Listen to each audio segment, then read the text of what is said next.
Access to electricity is a cornerstone of economic growth and better living standards. Yet, in many rural parts of Nigeria, the power grid is either out of reach or unreliable, plunging communities into energy poverty.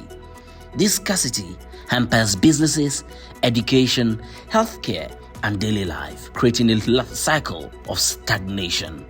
Innovative clean energy solutions such as mini-grids, solar installations, and other off-grid technologies are breaking the circle. They offer not just electricity, but a promise of transformed rural economies and empowered communities.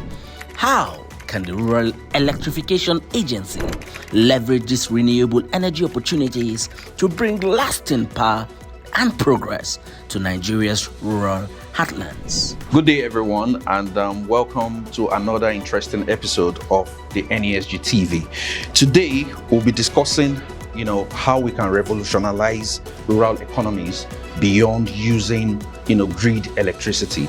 And to help us analyze this great topic today, we have with us a very important man, especially as we know that electricity, urbanized areas seem to have more access to electricity than some rural areas. So we have with us today the Managing Director and Chief Executive Officer of the Rural Electrification Agency, REA, in the person of Mr. Abba Abubakar Aliyu. You're welcome, sir. Thank you very much, and thank you for having me. Okay, sir. So, sir, let's just dive right into it. The REA, has been in the news of recent, about solar-powered energy, for public institutions. As we can recall, a number of public institutions have been grappling with electricity costs, and a whole lot of them, are looking into switching into solar-powered electricity. So what role does the REA play in this area in terms of helping easy access, to solar-powered energy for public institutions? Thank you very much. So if you look at the budget, like you rightly mentioned, you will see a program called the Nigerian National Public Sector Solarization Initiative. And this is an initiative of Mr. President, purposely to reduce the cost of governance. If you look back into the numbers, implementation numbers of the previous budget, you will see how many public institutions are struggling to maintain the cost of diesel, cost of repairs of generators, cost of generators, and even paying for the on-grid electricity. We looked into those numbers, and what we found out was a bit staggering. For example, in 8 months, about 129 MDS spent close to 30 billion naira just for the procurement of diesel. And what we projected based on that number will go close to 55 billion in a year, just procurement of diesel. So the question is, how can public institutions sustain that, right? And that is why, based on the Honorable Minister's way of reducing the cost of generating this electricity and energy for the public institution, a novel initiative was conceived, designed, and conceived, and that is the National Public Sector Solarization Initiative. And this initiative is nothing other than aggregating the costs of this energy for this public institution and creating a means to solarize them, then use a fraction of the costs that they are spending in diesel or electricity payment to pay off that cost of infrastructure. So what we are looking at is, initially in the budget, we have been provided with 100 billion naira, and we will start with essential government agencies, starting from even the State House. We'll solarize the State House, the National Hospital, the Nigerian Budget Office, the Head of Service, State of the Federation Office, even the essential institution like the National Security Advisor's Office, the DSS Office, ICPC, the FCC, will start with solarizing that. So removing the cost of energy from this institution. Then we will now go down to Federal College of Education, Federal Polytechnics, MDS that are in the information, health, and other government agencies. The target is before the end of this government dispensation, we will eliminate the cost of diesel completely, so that essential billions of naira can now be channeled to other institutions. And this it comes not just out of the blue. We didn't just come to say that, okay, let's start to do this solarization. It is also based on the success that we have recorded on the number of high infrastructure projects that we implemented in health and education sectors. So, for example, now if you go to University of Abuja, the entire university, including the lecturers, staff quarters, the staff building, the administrative block, are on the 30 megawatt solar power plant that we deploy. The same thing if you go to University of Maiduguri. The university, the teaching hospital, in fact, we are now working to even provide the only water treatment plant serving the Maiduguri metropolitan with that energy based from a 12 megawatt hybrid mini grid that we deploy in Maiduguri University. So this is to just scale up those success stories that we have already implemented. Okay, thank you very much, sir. I like the fact that we are switching basically from grid to majorly off-grid electricity for our institutions, and especially considering that these institutions, a lot of them, a high percentage, are located in rural areas. But I still want you to expatiate. We know that it's a benefit for the public institutions in terms of it reduces the diesel costs, and the running cost of those institutions. But now, for the end consumers, for rural dwellers now, I'd like you to expatiate what benefits they stand to gain from us switching, these public institutions to solar-powered energy. So the kind of intervention we are providing in rural areas, first of all, it's creating even the access. So the areas that are without this electricity, providing them with the electricity. There are a number of Nigerians that are without this electricity access. Simple reason, because the rate at which the country is electrifying, deploying electricity infrastructure, and the rate at which the population is growing is not going in hand in hand. The electrification rate is going at a rate of 1.1%, while the population is growing more than 3%. So there is that disparity. And secondly, also is that historically the country has a number of people that are without electricity access. The numbers keep going from 50 to 60 or even 70. So there's a lot of that. So what we did first in Rural Electrification Agency is geospatial mapping of the entire country, determining where are these areas that are without this electricity, where are the areas that are underserved, and where are the areas that are all fully electrified. So we designed a project, and this is also one of the key achievements recorded under the leadership of President Bola Ahmed Tinubu, where the biggest public sector funded renewable energy in the entire world was signed, conceived, designed, and approved. And that is the distributed access through renewable energy scale-up. A $750 million project that would crystallize private sector funding of $1.1 billion to electrify 17.5 million Nigerians. And that is almost population of some of these African countries. So what this government did is to say that, okay, let's face the challenge. We keep on saying that, Nigeria is have highest number of people without electricity. Let's face it squarely and address it once and for all. Rather than intervening bits and pieces, let's take a chunk of this number of people and electrify them. And that is why we got this approval. And we will have a very clear plan. The plan is to electrify 3 million using isolated mini grids. So getting into this area that are without this access, so the grid has not reached these communities, deploy the mini grid, deploy the distribution infrastructure, and connect these communities.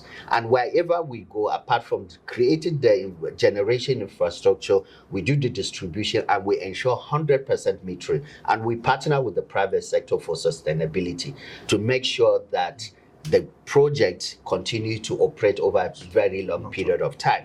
So that is one. Then we also intend to electrify 1.5 million Nigerians using the interconnected mini grids. And I'm happy to even announce that already we have identified 40 interconnected mini grids based on the numbers that have been submitted by the distribution company.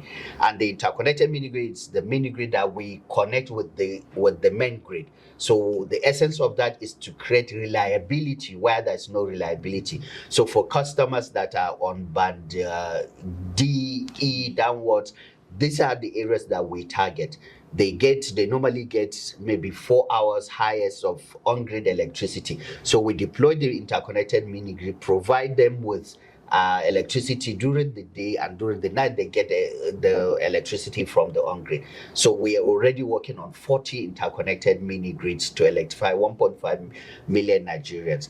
Then we also intend to use the standalone solar home system and mesh grid in areas that are sparsely populated or where even the isolated mini grid is not sufficient, it's not adequate to provide such communities. So we intend to deploy standalone home system and mesh grid to electrify about 14 million Nigerians. So this project is already ongoing.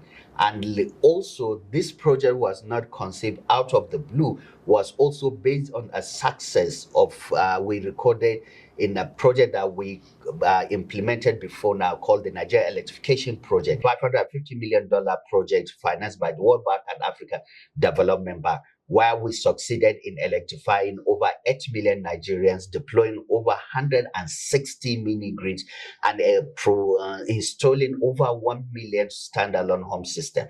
So it's working. We have seen the viability of it, and we have seen the partnership between the public and the private sector. And that is how we are now targeting these areas. And just before I stop on this, it is important to clarify that wherever we go in these communities, we go with the mindset beyond just providing light or just eliminating this community. No, it's going there to crystallize socio-economic activities within these communities. So we go with productive use of equipment, we power productive use of equipment, we enhance the activities, occupational activities of these communities. And I also give an example. I like to give this tangible example for the general public to see. If you go to a community about 180 kilometers from here called Nasarawa Toto, a community in Nasarawa State where we deploy the first interconnected mini grid with our partners, PowerGen, you will see how when we did the enumeration before the deployment of the mini grid, we counted a few number of small businesses. But after the deployment of the mini grid, you see businesses migrating from neighboring community, coming to those communities, establishing their business because of the reliability of electricity in those areas. Thank you. So we see how deployment of mini grids in rural communities helps to boost boost economic and business activities in those areas. But as the head of the agency in charge of electrifying rural areas, I'm sure that you must have faced a number of problems or challenges during the deployment of these mini grids, as you mentioned, like the Nasarawa communities. So what are some of these challenges, and how have you been able to address them, especially considering that some areas, some rural areas might have a negative mindset towards some of these mini grids in terms of cost implications for them. So what are some of these challenges you faced, and how has the agency been tackling these challenges? So the main challenge that we experience, and which you rightly alluded to, is the fact that the communities to understand that any infrastructure, any electricity infrastructure that does not have commercial framework around it, it's bound to fail. So the idea of free electricity, it's never going to happen again. People must pay for electricity for that infrastructure to be maintained, to sustain over a period of time. And one of our key focus in all the infrastructure that we deploy is to ensure sustainability of that infrastructure. And that sustainability is contingent upon establishment and institutionalization of commercial framework. Every single electron generated must be paid for. So for the communities to accept that.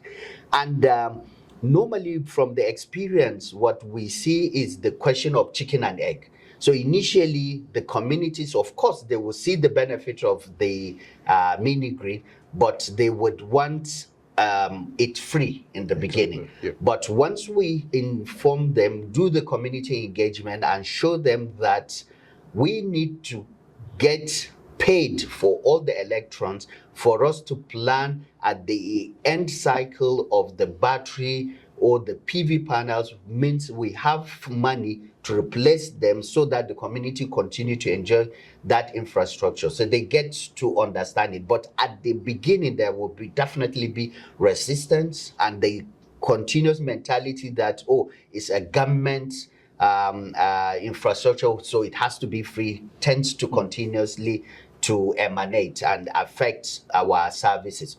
So that is one of the key challenge being experienced. Then the second is the fact that we have an enormous challenge to address. So regardless of all the work that Rural Electrification Agency is doing, if you go out, people will say, they are not feeling the impact or this, unless if you go to the communities where we already deploy. And this is for the general public to understand the how big the challenge is, and the fact that we are working continuously, and it will take some time to be able to address the entire challenge being faced by people that are without this electricity. So more in terms of the sensitization of the mind to understand that we are coming as we continuously deploy the mini grid. Yes. Okay, thank you, sir. Yeah. So as you know, the NESG TV is an advocacy platform. So I would like us to digress a bit, in terms of helping citizens understand the difference, between being on-grid and off-grid, and the advantages, that rural communities, will have, by them switching to off-grid, energy sources. So I'm just looking at you trying to expatiate, on what communities stand to gain, for the benefit of our listeners and viewers. So from our perspective, there's no any dichotomy between on-grid and off-grid. We work collaboratively. We are all working under the Honorable Minister of Power. And our own role is Ministers of Power's initiative to make sure that as we are fixing the national grid, we are not forgetting those that are not connected to the grid. So it's tackling the problem, the challenge of electricity from the top and bottom. So we are the one working from the bottom. So there's no dichotomy. Wherever you have electricity, the aim is to make sure that we provide it reliably, sustainably, and in an affordable manner. That is the main aim.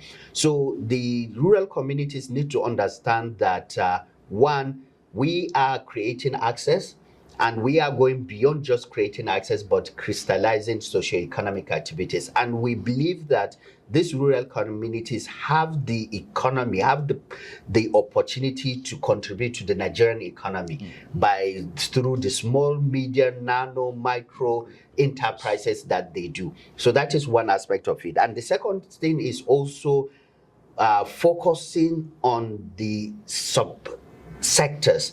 So we are focusing on the agriculture. So we go to agricultural cluster, deploy a mini grid to enhance the productivity of that communities.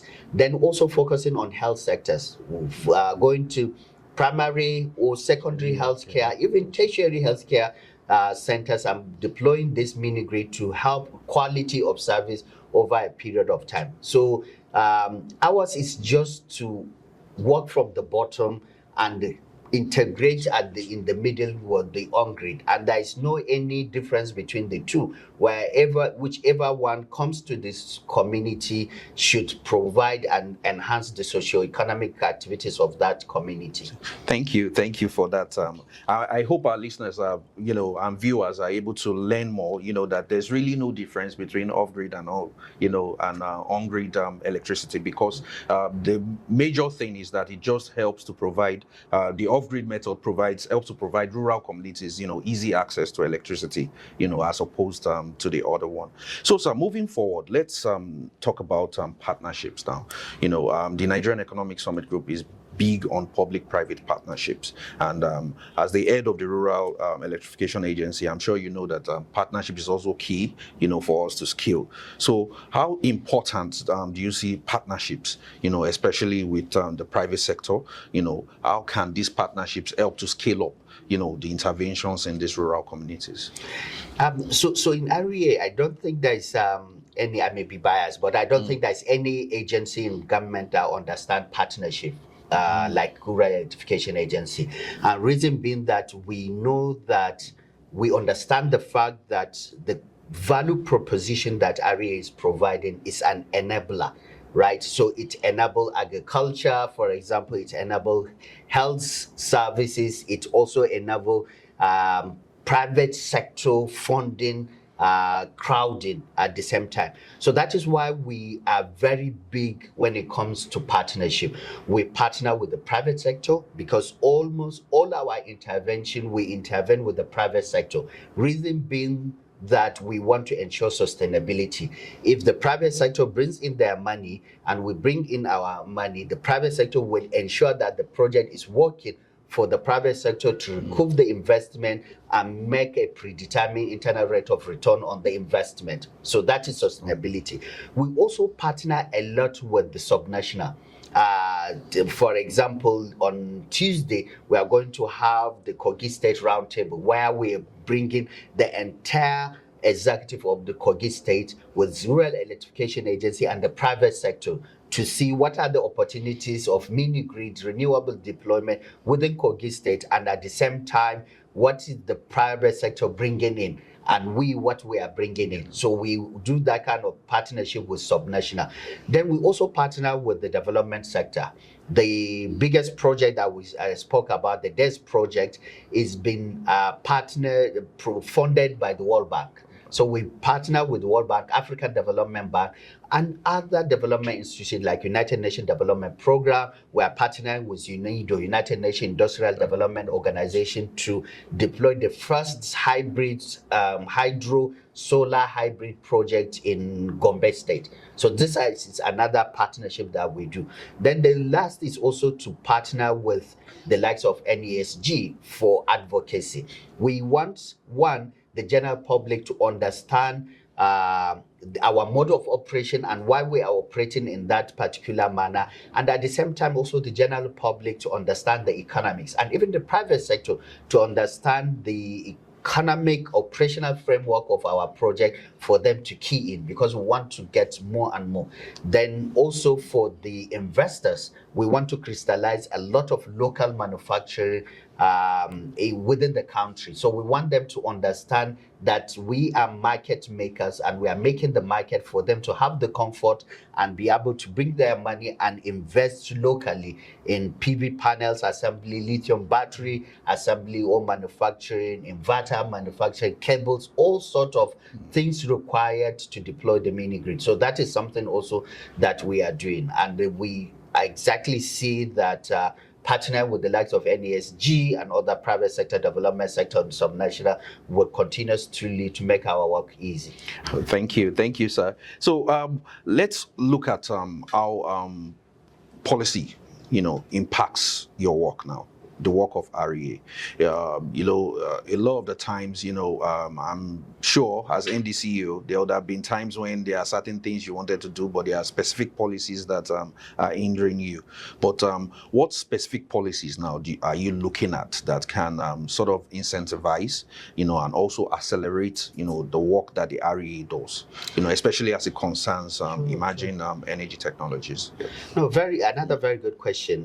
Like you rightly stated, one of the key policy or regulation that we are pushing for, it's for the regulator, the Nigeria Electricity Regulatory Commission, to increase the cap of the mini grid regulation. So if you see, the REA operates under the mini grid regulation, which is one of the best regulations ever been done by the regulator.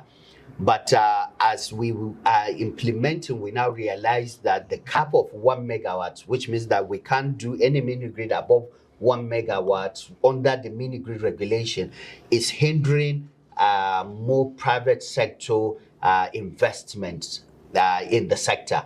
And that is why we made an appeal to the regulator to revise that cap, increase it to either 5, 10, or even 50. And this is also, for example, NESG can do this research analysis and look at other West African nations that have even lesser population, less challenge than us.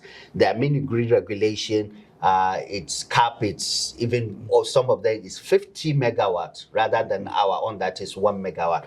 But luckily enough, we have gotten the listening ears of the regulator, and as I'm speaking to you now, there's work that is ongoing to revise that conditions with some technical upgrade for that regulation to be changed. So that is one key thing that is there. Then the second one that we are also working on is creating the National Electricity Strategy and Implementation Plan, NESIP, which the new Electricity Act has mandated REA to be the custodian of the NESIP and also develop that NESIP. So, and that is why we are now engaging with the subnationals to be able to develop that policy from bottom up, from communities to local government to state, then aggregating it at the national level to have one single document that speaks of one budget of how to electrify the country, one plan of the entire plan of electrifying the country, one conversation, and one strategy. So that is something that we are already working on, and World Bank has provided us with funding. We engage an international consultant that we have started working on that, and we recently went to the National Economic Council and made a presentation to it, of which the Vice President has, under the NEC, created a subcommittee that would drive that implementation under His Excellency, the Governor of Cross River State.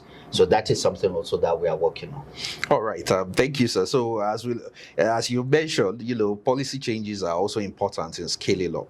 But now I'll still go back to what we discussed earlier about the impact of some of these changes on the consumers. You mentioned that presently NERC, it's 1 megawatt. If we scale up, if they increase the amount of megawatts now, does the consumers have more electricity? Then are consumers also able to pay?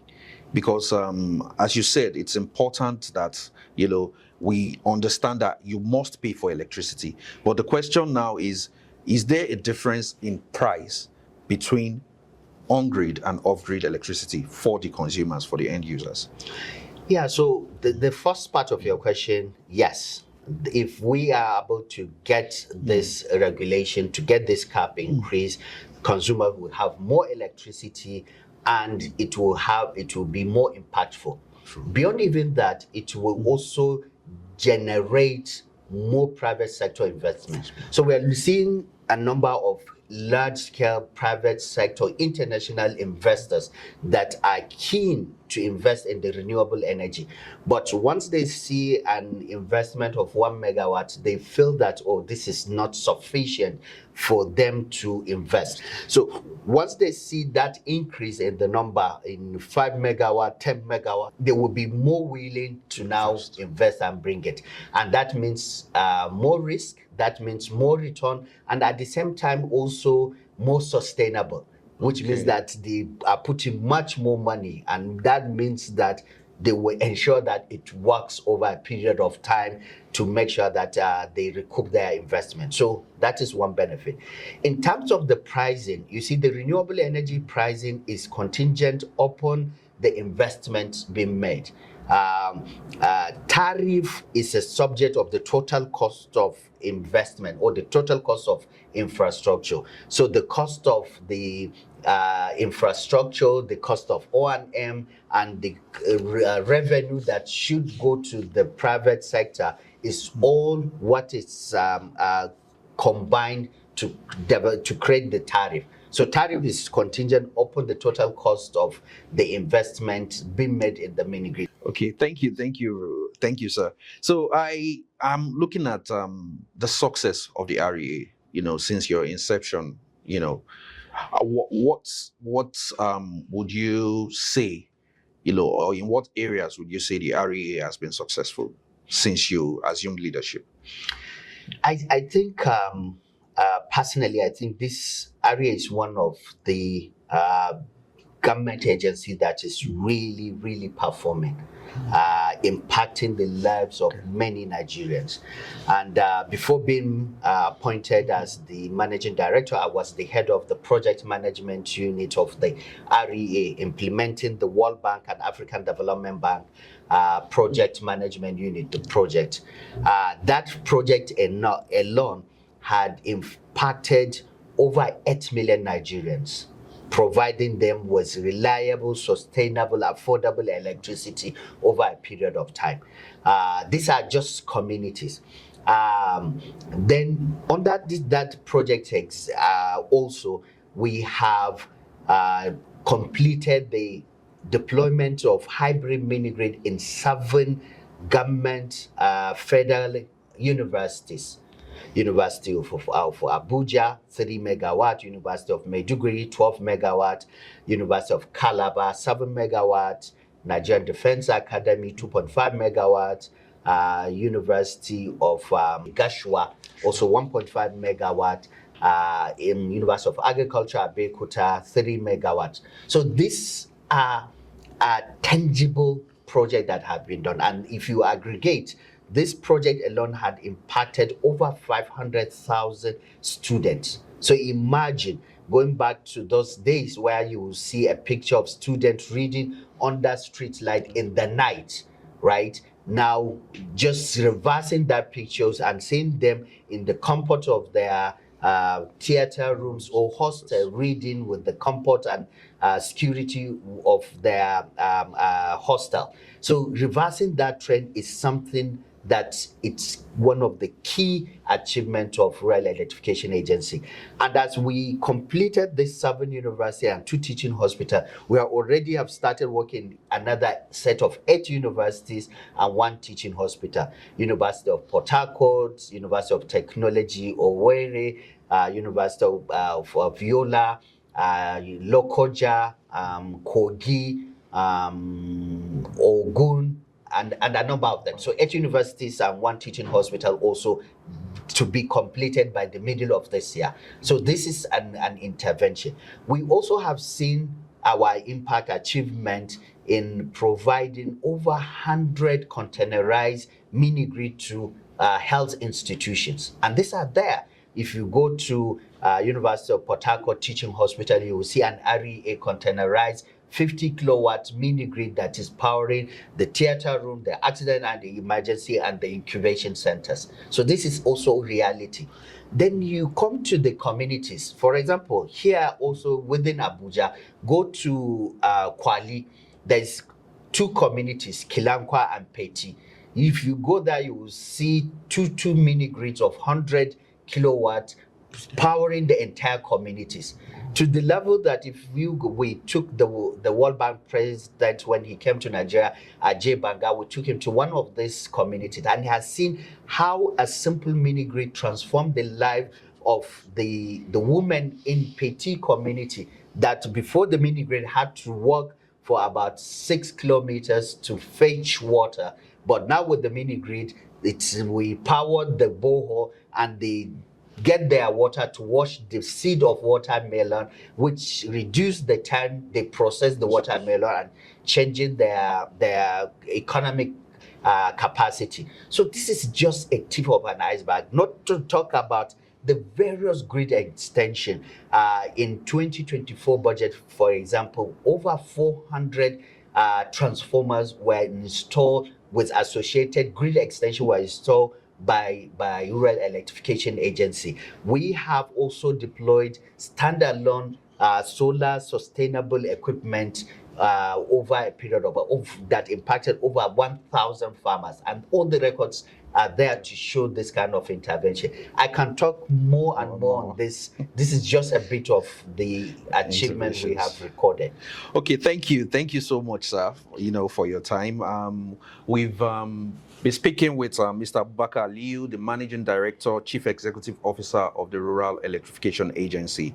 And he has talked about how off-grid solutions are helping to foster entrepreneurship, create jobs, enhance agricultural productivity, and also support small and medium-scale enterprises all across Nigeria. And for our viewers, you have heard from the man. You know how important it is, to pay your electricity bills.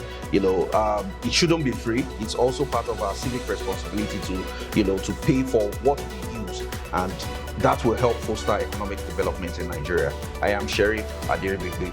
Until next time, see you.